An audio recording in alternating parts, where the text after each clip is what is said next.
एक नौकरानी जो अपने मालिक से अपनी गुफा को खुदवाना चाहती है, लेकिन मालिक भी ठरकी निकला। उसने तो उसकी ऐसी मारी कि वो वापस काम पर कभी नहीं आई। तो चलिए मूवी की शुरुआत करते हैं। चैनल को आपकी सपोर्ट की बहुत जरूरत है, तो एक लाइक और एक सब्सक्राइब जरूर करें दोस्तों।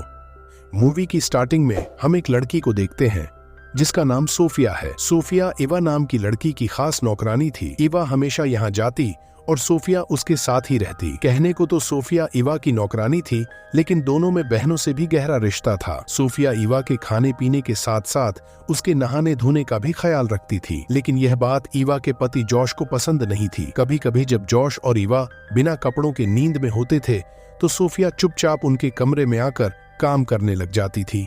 इसलिए सोफिया को लेकर अक्सर ही पति पत्नी में झगड़े होते रहते थे। असल में कई साल पहले इवा का घर आग में जल गया था और उस आग ने इवा की माँ और सोफिया के माता पिता की जान ले ली थी, जबकि इवा और सोफिया किसी तरह बच गई थी। उस हादसे के बाद से इवा के पिता कायल ने सोफिया को गोद ले लिया और दोनों लड़कियां बहनों की तरह रहने लगी। सोफिया के माता पिता नौकर थे, इसलिए बड़ी होकर सोफिया भी घर के काम करने लगी। एक रात कायल की तबीयत बहुत खराब हो गई और तब उसने सोफिया से एक वादा लिया कि चाहे कुछ भी हो जाए वो इवा का साथ कभी नहीं छोड़ेगी। कायल ने उसे रहने को घर और पिता का प्यार दिया था, जिस कारण वह उसे मना नहीं कर पाई थी। एक शाम सोफिया इवा और जॉश के साथ एक जादूगर के शो देखने जाती है। यहाँ सोफिया के आगे बड़ी बड़ी हैट्स वाली दो औरतें बैठ जाती हैं, जिस कारण उसे आगे दिखाई नहीं देता और इवा के कहने पर जॉश को ना चाहते हुए भी सोफिया के साथ सीट बदलनी पड़ती है। इतना ही नहीं, सोफिया की वजह से जॉश को लोगों से माफी भी मांगनी पड़ती है। जादूगर लोगों के सामने विली नाम के एक लड़के को पेश करता है जो अपने शरीर को आसानी से मोड़ सकता था और उसकी माँ जादूगर की सहायक थी। सभी लोग जादूगर का जादू देखकर हैरान हो रहे होते हैं कि तभी उसकी सहायक नीचे गिर जाती है और मौके पर ही मौत हो जाती है। सोफिया अपने ध्यान को भटकाने के लिए घर की तस्वीरों से बातें करने लगती है। ऐसे ही पूरा दिन काम करने के बाद जब एक रात वो अपने कमरे में जाने लगी तो इवा के कमरे से गर्म आवाजें सुनकर वो रुक गई। उसे समझ आ गया था कि जॉश ने इवा की गुफा में धमाके करने शुरू कर दिए हैं। उनकी गर्म आवाजें सुनकर सोफिया की गुफा में भी तूफान मचने लगा था। वो जल्दी जल्दी अपने कमरे में जाकर पहले अपने कपड़े उतारती है और फिर खुद को आईने में देखकर अपनी गुफा में उंगली करने लगती है। अगली सुबह वह तैयार होकर बाजार की तरफ जाने लगती है।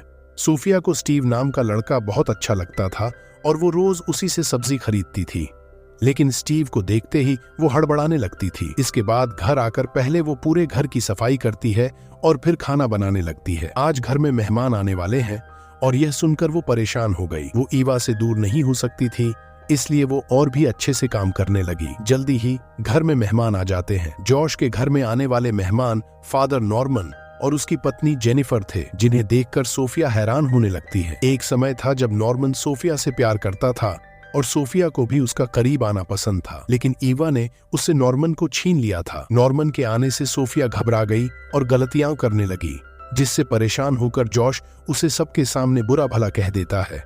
कुछ देर बाद मेहमान चले जाते हैं। नॉर्मन से मिलकर सोफिया अपने पुराने दिनों को याद करने लगी, जबकि जॉश और इवा में झगड़ा शुरू हो गया था। आज भी इनके झगड़े की वजह सोफिया ही थी। रात को जब सोफिया अपने कमरे में थी तो इवा रोती हुई उसके पास आती है। इवा उसे कुछ नहीं बताती, बस चुपचाप उसके साथ लेट जाती है, लेकिन सोफिया समझ गई थी कि अब उसे जाना ही होगा अगले दिन। सुबह होते ही सोफिया अपना सामान लेकर जाने लगी, मगर जैसे ही वो घर से बाहर निकली जॉश उसे रोककर कहता है, मैं तुम्हें घर से निकालना नहीं चाहता, मैं तो बस इतना चाहता हूँ कि तुम हर समय हमारे साथ मत रहा करो। जॉश के समझाने पर वो समझ गई और वापस अपने काम पर लग गई। ऐसे ही एक दिन वो नॉर्मन से मिलने जाती है। रास्ते में कुछ सिपाही उसे अकेली देखकर उसकी गुफा लूटने की कोशिश करने लगते हैं, मगर जल्दी ही नॉर्मन ने वहां आकर उसे बचा लिया। इसके बाद वो दोनों बातें करने लगे। नॉर्मन के पूछने पर सोफिया बताती है, कायल ने तो मुझे बाप का प्यार दिया, लेकिन इवा ने बहुत बार मुझे नीचा दिखाने की कोशिश की है, क्योंकि वो अपने पिता का प्यार किसी के साथ बांटना नहीं चाहती थी। मुझे सजा मिलती देख उसे खुशी होती थी। नॉर्मन से बात कर उसे अच्छा लग रहा था। तभी इवा उसके पास आकर उसे अपने साथ चलने को कहती है। इवा उसे अपने साथ जॉश के स्टूडियो में लेकर आई थी। यहाँ उन्हें एक बच्चा मिलता है जो जॉश की बनाई मूर्तियों में छिपा हुआ था। जल्दी ही उसे पकड़कर घर लाया गया। शादी के इतने सालों बाद भी इवा माँ नहीं बन पाई थी, इसलिए वो इस बच्चे को अपना खुद का बच्चा समझने लगी। इवा उसे नहलाना चाहती थी, जबकि वो उछल कूद कर रहा था। ईवा के बाद जब सोफिया ने कोशिश की तो वो आराम से उसके पास आ गया। थोड़ी देर बाद जॉश ने एक डॉक्टर को बुला लिया ताकि वो बच्चे को चेक कर सके। चेक करने के बाद डॉक्टर उन्हें बताता है ये बिल्कुल ठीक है, बस इसका शरीर कुछ ज्यादा कमजोर है। सोफिया तुरंत उसके लिए खाने का इंतजाम करती है। खाना खाते समय जादूगर बताता है मेरी सहायक की मौत हो गई है और अब उसका बेटा विली ही मेरा वारिस है। जादूगर की बातों से ये लोग समझ जाते हैं कि उनके घर में जो बच्चा है वो विली ही है। जादूगर अपने जादू का कमाल दिखाने लगता है ताकि ये लोग डर कर विली को वापस कर दें, लेकिन उसकी लाख कोशिशों के बाद भी जॉश उसे विली के बारे में कुछ नहीं बताता। सोफिया विली का बहुत अच्छे से ख्याल रखने लगी थी, जबकि ईवा को उसे जलन होने लगी। सोफिया यह सारी बातें नॉर्मन को बताती है और वह उसे ईवा को माफ करने की सलाह देता है। सोफिया फिर से नॉर्मन के करीब आना चाहती थी, इसलिए उसने नॉर्मन के घर आना जाना शुरू कर दिया और उसके घर के काम करने लगी। नॉर्मन से मिलकर उसकी शारीरिक भूख जागने लगी थी। वह हर वक्त उसे पाने के सपने देखने लगी थी। एक तरफ वह नॉर्मन के करीब जाना चाहती थी, वहीं दूसरी तरफ वह स्टीव के साथ भी जा रही थी। वो विली को दबाकर खिला पिलाकर मोटा करने लगी ताकि कोई उसे पहचान न पाए। इसी बीच सोफिया को पता चला कि स्टीव उसी की एक सहेली से शादी करने वाला है। ये जानकर उसका दिल टूट गया। कुछ ही दिनों बाद जॉश के घर पुलिस आती है, लेकिन जब उनके कहने पर विली को बुलाया गया तो उसे देखकर उन्होंने वापस जाने का फैसला कर लिया, क्योंकि सोफिया और जॉश ने उसे खिला पिलाकर पूरी तरह बदल दिया था। अब सब कुछ ठीक था। विली के बचने से सभी खुश थे, लेकिन विली खुश होकर इधर उधर कूदने लगा। सोफिया उसे पकड़ने के लिए उसके पीछे भागती है और इसी दौरान उसकी नजर ईवा और नॉर्मन पर पड़ती है, जो एक दूसरे के गले लगे हुए थे। उन दोनों को साथ में देखकर एक बार फिर सोफिया का दिल चकनाचूर हो गया। उदास होकर वो बाजार की तरफ जाने लगी और तभी स्टीव उसके पास आकर कहता है मैं सिर्फ तुमसे प्यार करता हूँ, अगर तुम हाँ करोगी तो हम दोनों शादी कर किसी दूसरे शहर में रहने चले जाएंगे। वो स्टीव से शादी तो करना चाहती थी, मगर वो ईवा को नहीं छोड़ सकती थी, इसलिए सोफिया को ईवा की तारीफ से तकलीफ हो रही थी। वो जॉश को ईवा और नॉर्मन के बारे में बताना चाहती थी, इसलिए मौका मिलते ही